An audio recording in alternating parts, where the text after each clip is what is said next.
نصوم نهارنا حبا وشوقا ونرجو العفو من رب الأماني. ہمارے ہاں یہ ہوتا ہے کہ ہم احساس نہیں پیدا کرتے بلکہ اپنی غلطیوں پر اپنی کمزوریوں پر دلائل دیتے ہیں. ہم یہ کہتے ہیں جناب یہ فلاں وجہ بنی تو مجھے یہ کرنا پڑا. میں نے ایسے نادان لوگ بھی زندگی میں دیکھے کہ ان سے قتل ہو گیا ہے.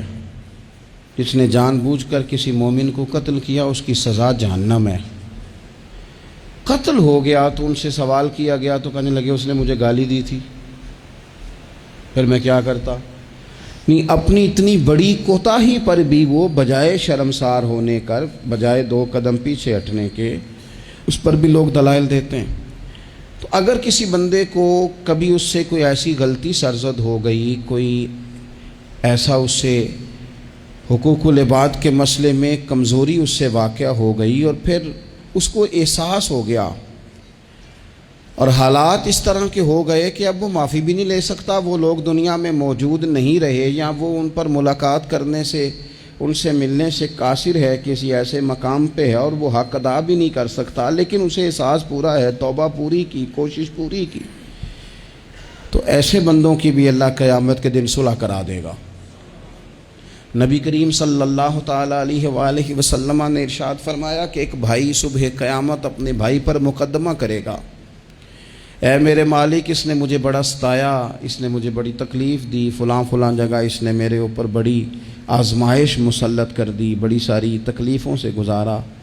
اس سے مراد مسلمان بھائی ہے، وہ اس کا دوست ہو یا کاروباری ساتھی ہو یا سگا بھائی ہو یا کوئی بھی ہو. حضور فرماتے ہیں وہ مقدمہ کرے گا. یہ مسند امام احمد بن حنبل میں حدیث موجود ہے. عرض گزار ہوگا اے کائنات کے رب اس نے بڑی تکلیف دی، بڑا ستایا، مہربانی کی جائے مجھے اس سے بدلہ لے کے دیا جائے. اب بندہ جو سامنے جس پر مقدمہ دائر کیا جا رہا ہے وہ تو مرتے دم تک توبہ کرتا رہا، احساس ہو چکا تھا، ازالے کی کوشش کرتا رہا، لیکن اسے موقع میسر نہیں آیا، حالات ہی ایسے نہیں تھے. اب اللہ کے محبوب فرماتے ہیں رب اس مقدمہ کرنے والے سے کہے گا چل اپنے بھائی کو معاف کر دے. وہ پھر اپنا دکھڑا سنائے گا، اپنے اس درد کی شدت کو بیان کرے گا جو اس کی طرف سے آنے والی تکلیف پر وہ آزمائش سے گزرا، اس کا اظہار کرے گا کہ مالک میں تو بڑی تکلیف میں رہا ہوں، ایسے معاف کیسے کر دوں؟ تو اللہ کریم فرمائے گا اٹھ، پھر وہ سامنے جنت میں نظر ڈال، وہ مکان دیکھ سامنے، وہ دیکھ کے کہے گا سبحان اللہ اتنا خوبصورت مکان، اتنا عالی شان محل. جلدی سے عرض کرے گا مالک یہ کس کو ملے گا؟ تو رب فرمائے گا جو اپنے بھائی کو معاف کر دے. تو فوراً سے پہلے عرض کرے گا اللہ میں نے معاف کیا، اللہ میں نے معاف کیا، اللہ میں نے معاف کیا. تو رب کریم فرمائے گا پکڑ پھر اپنے بھائی کا بازو اور جا، میں نے تم دونوں کے لیے جنت میں مکان بنا دیے. تو ایک تو یہ یاد رکھیں کہ کوئی شخص اگر یہ دعویٰ کرتا ہے کہ میں نے کبھی، ہمارے ہاں بہت سارے لوگ ایسے ہیں جو بعض اوقات بات کرتے ہیں تو ان کی بات سے انا پرستی چھلکتی ہے. وہ کہتے ہیں جی یاد تو نہیں کبھی کسی کے ساتھ زیادتی کی ہو. میں نے کہا یہ تو آپ نے بہت بڑا ہی دعویٰ کر دیا ہے. تو بہت بڑا دعویٰ کر دیا آپ نے، ایسے تو ہوتا نہیں. کبھی کبھی انسان جو اس کے زیادہ قریبی لوگ ہوتے ہیں، زیادہ قریبی ساتھ رہنے والے، اسے ان کے بارے میں زیادہ حساس ہونا چاہیے. میں نے دیکھا ہے کہ ڈھیر سارے لوگ ہیں جن کے ذمے بڑے لوگوں سے معذرت کرنا ہے لیکن تیار ہی نہیں.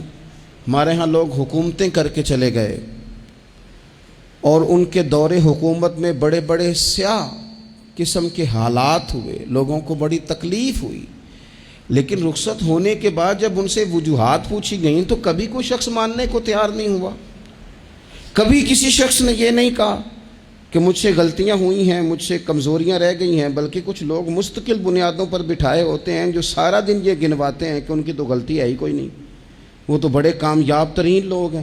حالانکہ جو بڑے بڑے لوگ تھے، بڑے بڑے لوگ، حضرت عمر فاروق جیسے بڑے آدمی تھے نا، حضرت عمر فاروق، تو آخری وقت میں جب آپ کو زخم لگ گیا تو لوگوں نے آپ کی تعریفیں کی کہ آپ بہت بڑے ہیں، آپ نے بڑی خدمت کی، تو حضرت عمر کہنے لگے مجھے اپنی غلطیوں کا بھی احساس ہے اور تم میری تعریفیں کر رہے ہو۔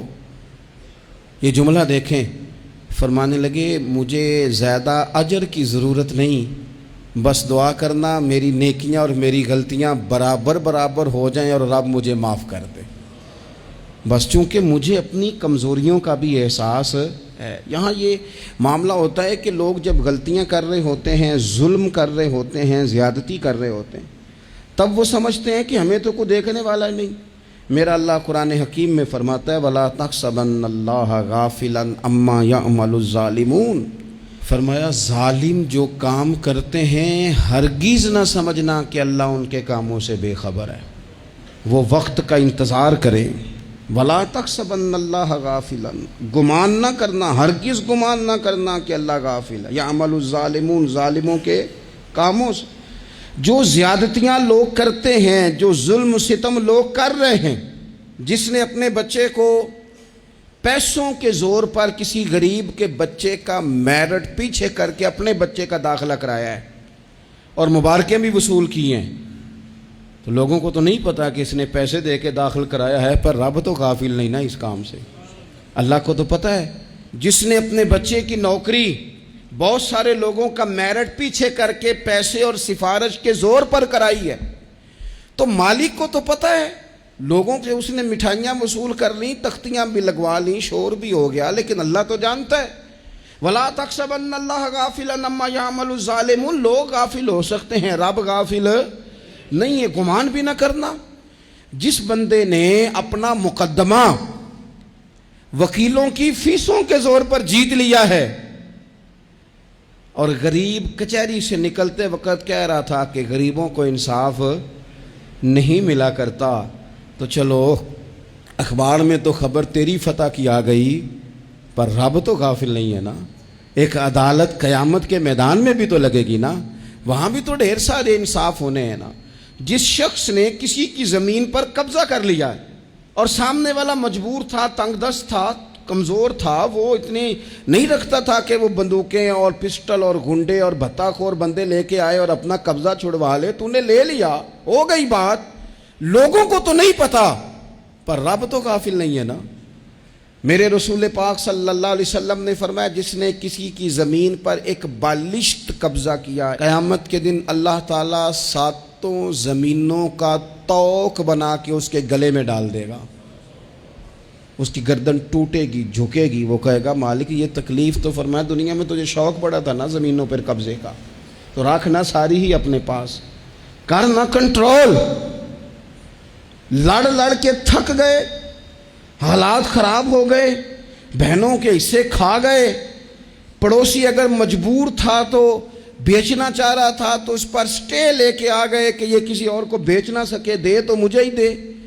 قانون کو کٹ پتلی بنا کر اپنے ہاتھوں میں کھلواڑ کیا، مستقل بنیادوں پر پکے پکے قانونی مشیر رکھ لیے، سمجھا کہ دنیا کو تو پتہ نہیں چل رہا۔ تو وَلَا تَحْسَبَنَّ اللَّهَ غَافِلًا عَمَّا يَعْمَلُ الظَّالِمُونَ، رب تو ظالموں کے کاموں سے بے خبر نہیں ہے، اللہ تو بے خبر نہیں۔ بڑا کچھ لوگوں نے کیا، بڑا کچھ کیا، بڑی بڑی زیادتیاں پسے پردہ کی، بڑے بڑے حقوق پہ ڈاکے ڈالے، بڑا کچھ ہی ہوا، لیکن پھر آرام کی نیند سو گئے۔ پھر نے سوچا کوئی سوال جواب نہیں، کوئی بات نہیں، کوئی پوچھنے والا نہیں، تو مٹی دیں تے مٹی رہنا ہی، ایمی کا دی بلے بلے، اج مٹی دے اتے بندے آتے کل مٹی دے تھلے۔ بعض لوگوں کو بات کرنے کا سلیقہ زیادہ آتا ہے، پنچایت میں جیت جاتے ہیں۔ بعض لوگ وکیل مہنگا لے لیتے ہیں، ویسے وکیل مہنگا ہوتا کیوں ہے؟ وکیل کے مہنگا سستا ہونے کی وجہ کیا ہے؟ قانون آئین تو ایک جیسا ہے نا، دلائل تو قانون کے اندر ہی دینے ہیں، کتابیں سب نے ایک جیسی پڑھی ہیں، ڈگری بھی سب کے پاس ایک ہی ہے، ایک ہی ملک ہی ہے، تو یہ مہنگے سستے کا کیا مطلب ہے؟ وکلاء کے زور پر مقدمے جیتے جاتے ہیں، وکلاء کے زور پر۔ اور اگر خبریں ایسی بھی ہوں کہ بعض عدالتیں بھی پریشر قبول کرتی ہیں، بعض ادارے بھی پریشر قبول کرتے ہیں، پھر ملک نہیں بنا کرتے، پھر صرف کشتیاں لڑی جاتی، صبح سے شام تک کشتی لڑو اور شام کو کہنا کہ نہیں رزلٹ ٹھیک نہیں آیا، جو ریفری تھا، جو امپائر کھڑا کیا تھا، اس نے کہا نہیں یہ کھیل دوبارہ ہوگا، سویرے پھر شروع کر دو، ٹھیک ہے، باہر جو لوگ ہیں بیچارے وہ اپنی جگہ پہ ہیں تو ہیں، ختم ہو گئی بات۔ آپ دیکھ لیں ہمارے ملک میں جتنے بھی سنجیدہ فکر لوگ ہیں وہ زیادہ پریس کانفرنسز نہیں کرتے، وہ زیادہ شور شرابہ نہیں کرتے، کچھ پکے لوگ رکھے ہوئے ہیں جن کی ڈیوٹی چرب زبانی ہے، جن کی ذمہ داری ہر وقت آنکھ کو بھڑکا کے رکھنا، جن کے ذمہ یہ کام لگایا جاتا ہے سوائے اس کے انہیں کچھ بھی نہیں آتا، صرف اتنا ہی جانتے ہیں کہ ہم نے سامنے والے کی پگڑی کو کیسے اچھالنا ہے۔ تو کبھی بھی کسی موقع پر بھی کسی کی ایک پائی بھی ظلمن کبھی بھی اپنے قبضے میں نہ لیں۔ یاد رکھنا رزق زیادہ ضروری نہیں ہوتا، رزق برکت والا ضروری ہوتا ہے، تھوڑا ہو لیکن اس میں برکت ہو، کثرت سے کام نہیں چلتا، برکت سے کام چلتا، بہت پیسے ہوں لیکن ان میں برکت ہی کوئی نہ ہو، آتے بھی جا رہے ہیں اور جاتے بھی جا رہے ہیں، کوئی سمجھ نہیں آ رہی۔ تو ظلم اور زیادتی اور جبر ہمارے ہاں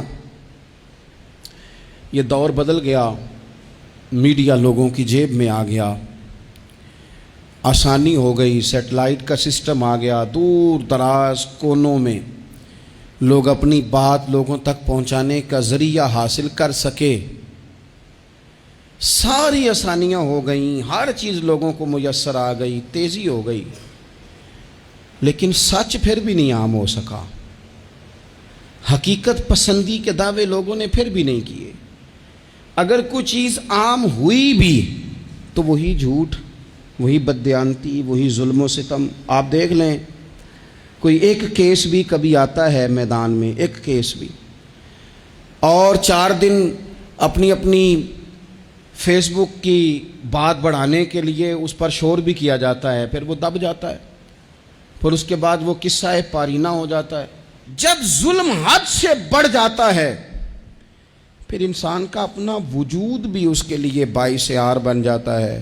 ابن حجر کہتے ہیں کہ ایک شخص کو میں نے ایک مقام پہ دیکھا، وہ میرے علاقے کا تگڑا بندہ تھا، سیاںا بندہ تھا، مالدار تھا، اب کیا کہتے ہیں پنجابی میں ڈنڈی پٹی بڑی قائم تھی، بڑا اس کا دبدبا تن تنا تھا، لیکن میں نے اسے طبیب کی دکان پر لیٹے ہوئے دیکھا تو اس کے وجود سے پیپ نکلتی تھی۔ میں نے اسے کہا یار تیرے نام سے تو لوگ خوف زدہ رہتے تھے، تیرا نام لے کے تو لوگ بچوں کو ڈرایا کرتے تھے، تیرے سے انسلاک رکھنے والے تو بازاروں میں گردنیں اونچی کر کے چلتے، تجھے کیا ہوا؟ تو کہنے لگا بس جب خدا کا حکم آیا، جب اللہ کی حکمت کا غلبہ ہوا، جب تک اس نے ڈھیل دی تو دی، لیکن جب وہ پکڑنے پہ آیا تو پھر حال یہ ہوا کہ ایک غریب مچھیرا مچھلیاں پکڑنے کے لیے دریا میں سارا دن بیٹھا رہا، اسے مچھلی نہ ملی، شام کو روئی پڑا کہ مالک میرے تو بچوں کے پاس کھانے کو بھی کوئی شے نہیں، تو ایک مچھلی شام کو بڑی محنت کے بعد ایک بڑی مچھلی اس کے ہاتھ لگی۔ ان دنوں نہ مچھلیاں ملتی تھی نہ گوشت ملتا تھا، وہ بیچارہ ایک مچھلی لے کے جا رہا تھا اپنے گھر کی جانب، تو سامنے اسے میں آ گیا، جو طریقہ ہوتا ہے کدھر لے کے جا رہے ہو، کہاں سے لی ہے؟ تو کہتے اس نے کہا صاحب مجھے پتہ ہے آپ مجھ سے چھین لیں گے، لیکن میرے بچے صبح سے بھوکے ہیں، یہی میرا روزگار ہے، آج مجھے کچھ نہیں میسر آیا، میں نے اس مچھلی کو لیا ہے، مجھے تو بیچنے کو بھی کچھ نہیں ملا، پتہ نہیں مجھے پکانی کس طرح ہے، تو یہ ایک مچھلی میرے بچوں کی خوراک بنے گی، کل لوٹ لینا، پرسوں لوٹ لینا، تمہارا تو کام ہی لوٹنا ہے، چلو کچھ دن کے لیے ہاتھ روک لو۔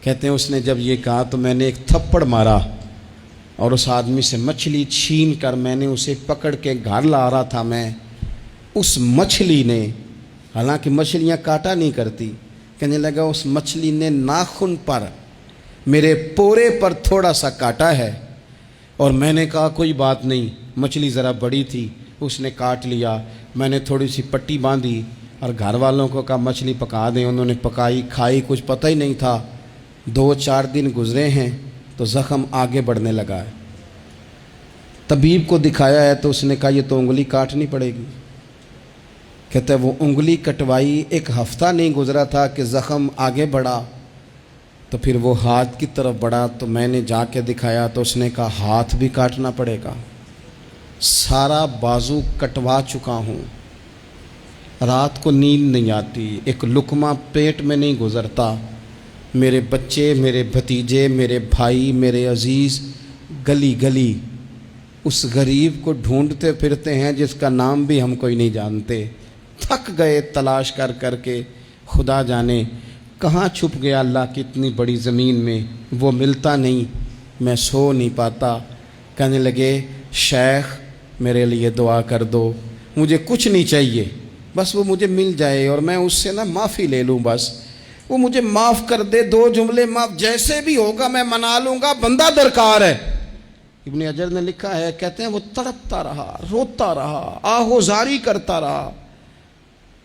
میں نے بھی اس کے لیے دعا کی کہ اللہ کرے وہ شخص تجھے مل جائے۔ پھر کچھ دنوں کے بعد مجھے کسی نے بتایا کہ مر تو گیا ہے تڑپ کے، پر اس سے معافی کا موقع میسر نہیں آیا۔ دوستو، زندگی میں کچھ کام ایسے ہم کرتے ہیں، وہ راز گرچہ ہمارے سینوں میں دفن ہوتے ہیں، لیکن کہیں ظلمن زیادتی کے ساتھ ہم نے 4 پیسے بھی کسی کے ہڑپ کیے۔ کام محنت کرنی نہیں، جی چرانا ہے، کوشش کرنی نہیں، جی چرانا ہے۔ ملا رومی رحمۃ اللہ تعالیٰ علیہ نے لکھا ہے، جو آدمی ظلمن چیزیں کھانے کا عادی ہو جاتا ہے، اس کے منہ کو وہ بدبودار ذائقہ لگ جاتا ہے، وہ خدا سے معافی مانگے کہ یہ کیا میرے منہ کو گند لگ گیا ہے کہ ہمیشہ ناجائز کی ہی لذت آنے لگی، حرام کی لذت آنے لگی، اسے پھر وہ حلال کا ذائقہ ہی نصیب نہیں ہوتا۔ اپنی زندگی میں جائز پیسہ، رزق حلال، طیب، طاہر، صاف ستھرا، کبھی ظلم نہ کریں، کبھی زیادتی نہ کریں۔ کبھی حضرت سعد بن ابی وقاص رضی اللہ تعالیٰ عنہ کچھ بانٹ رہے تھے، تو ایک شخص نے آ کے کہا، یہ بخاری میں آپ کو ملے گا، اس نے آپ پر 3 الزام لگائے۔ کہنے لگا ایک تو آپ جہاد پہ نہیں جاتے حالانکہ بڑے مجاہد تھے، دوسرا آپ بانٹنے میں احتیاط نہیں کرتے، تیسرا جناب آپ غریبوں کو ترجیح نہیں دیتے۔ 3 الزام اس طرح کے اس نے آپ پہ لگائے، ناانصافی کا، معاذ اللہ، جنگ پہ نہ جانے کا۔ اب حضرت سعد بن ابی وقاص کو بڑی تکلیف ہوئی۔ بد دعاؤں سے بچنا چاہیے۔ حضور نے نام لے کے کہا مظلوم کی بد دعا سے بچنا۔ دکاندار کپڑے دیکھ کے اہمیت دیتا ہے، کپڑے دیکھ کے۔ اگر دکان پہ چڑھنے والا مہنگے کپڑے پہن کے چڑھا ہے تو اٹھ کے کھڑے ہو کے مال دکھاتا ہے۔ اگر کپڑے پھٹے پرانے ہیں اور خاتون نے جو گود میں بچہ اٹھایا وہ بھی غریب ہے تو کہتا چل چل، انہیں خریدنا کچھ ہے نہیں۔ یہاں سے ظلم شروع ہوتا ہے، یہاں سے۔ بندہ دیکھ کر لوگ اس کے ساتھ رویہ اختیار کرتے ہیں، بندہ دیکھ کر، میری غربت نے کیا مجھ کو زمانے میں بدنام، تیری دولت نے تیرے عیب چھپا رکھے۔ حضور فرمانے لگے مظلوم کی بد دعا سے بچنا، جب وہ اپنے ہاتھ اٹھاتا ہے نا رب کی بارگاہ میں، تو پھر آسمان کو بھی حکم ہوتا ہے تو درمیان میں ہٹ جا، کوئی شے نہ آئے، اسے سیدھا اللہ کی بارگاہ میں پہنچنے دے۔ ہٹ جاتی ہے ہر چیز۔ مظلوم کی بد دعا سے بچو۔ حضرت سعد عزت دار آدمی تھے، لوگ عزت داروں پر بھی ظلم کرنے سے باز نہیں آتے۔ حضور کے غلام تھے، نبی پاک کے سچے سچے صحابی تھے، اس نے جھٹ سے منہ کھولا الزام لگا دیا، سوچا سمجھا ہی نہیں کہ میں اس شخص کے بارے میں بات کر رہا ہوں جس کی صبح اور شام میں حضور کے ساتھ وفا کرتے گزر گئی، بخاری میں موجود ہے۔ ظلمن بات کی، ظلمن کہنے لگا نہ جہاد پہ جاتے ہو، نہ مال غنیمت انصاف سے بانٹتے ہو، نہ عدل کرتے ہو، الزامات لگاتا۔ حضرت سعد چپ کر گئے۔ کئی دفعہ نفیس آدمی وہ اس کو تکلیف ہوتی ہے وضاحت دیتے بھی کہ میں وضاحت دوں، اب یقین کریں وضاحت دیتے بھی تکلیف ہوتی ہے۔ حضرت سعد بن ابی وقاص خاموش ہو گئے، چپ کر گئے۔ لیکن اس وقت سے ڈرنا چاہیے جب کوئی اپنا مقدمہ رب کی بارگاہ میں پیش کرے، رات کو اللہ کے حضور شکایت کرے۔ حضرت سعد بن ابی وقاص نے 3 دعائیں کی اس کے لیے، دعائے ضرر، بد دعائیں دی 3۔ کون سی؟ کہا اے اللہ اس کی عمر لمبی کر دے، اے اللہ اس کا فقر بڑھا دے۔ تیسرا کہا اے اللہ اسے فتنوں میں مبتلا کر، اس نے مجھے اذیت دی، تکلیف دی۔ میں نے تو ساری زندگی وفاداری میں گزاری اور یہ مجھے کیا کہہ گیا جاتے ہوئے. ایک تابعی بزرگ ہیں، وہ فرماتے ہیں، اور بخاری میں موجود ہے، تابعی بزرگ فرماتے ہیں میں نے اس بوڑھے کو دیکھا، اتنی عمر لمبی ہو گئی تھی کہ بھویں جھک گئی تھیں، اور حال یہ تھا کہ مانگتا پھرتا تھا. ایک دفعہ روٹی کھاتا تو بھوک ختم نہ ہوتی، پھر مانگنا شروع کر دیتا. فقر لمبا ہو گیا. اور فرماتے ہیں فتنے کا یہ حال تھا کہ نہ اب خواہش تھی، نہ اس کے وجود میں اتنی طاقت تھی، لیکن راہ سے گزرتے معاذ اللہ ثم معاذ اللہ کسی خاتون کو چھیڑ دیتا، اسے جوتے پڑتے، اسے تکلیف ہوتی. تو جب لوگ اسے پوچھتے یہ تو کیا کرتا ہے، تو کہتا یہ حضرت سعد بن ابی وقاص کی دعا ہے جو میرا پیچھا کرتی. یہ میں نے ان پر ظلم کیا، زیادتی کی، الزامات لگائے، دل توڑا، یہ دعا ہے جو مجھے جینے نہیں دیتی. خدا را اپنے لہجوں پر، اپنے انداز پر تھوڑی توجہ دیں. ہم مطلب وہ جب ہمیں پتہ ہوتا ہے نا کہ یہ سامنے والا کمزور ہے، دو باتیں سن لی ہیں، تو پھر ہم 100 سناتے ہیں، پھر ہم کئی 100 سناتے ہیں، پھر تو ماں بدولت باز آنے کو تیار نہیں ہوتے.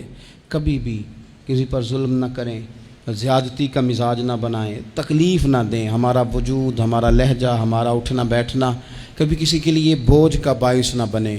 ٹھیک ہے، بعض لوگوں کے شر سے ڈرتے ہیں، بعض لوگوں کی ضد سے ڈرتے ہیں، بعض لوگ رٹا بڑا ڈالتے ہیں تو رٹے سے ڈرتے ہیں، خاموشی سے نکل جاتے ہیں. اس کا مطلب یہ نہیں ہوتا. وہ حضور نے فرمایا مومن نرم دل ہوتا ہے، سامنے والا سمجھ لیتا ہے شاید بزدل ہے، اس کو پتہ ہی کوئی نہیں، وہ تو نرم دل ہے. یاد رکھنا کچھ بدلے صبح قیامت اللہ کے حضور بھی پیش ہوں گے.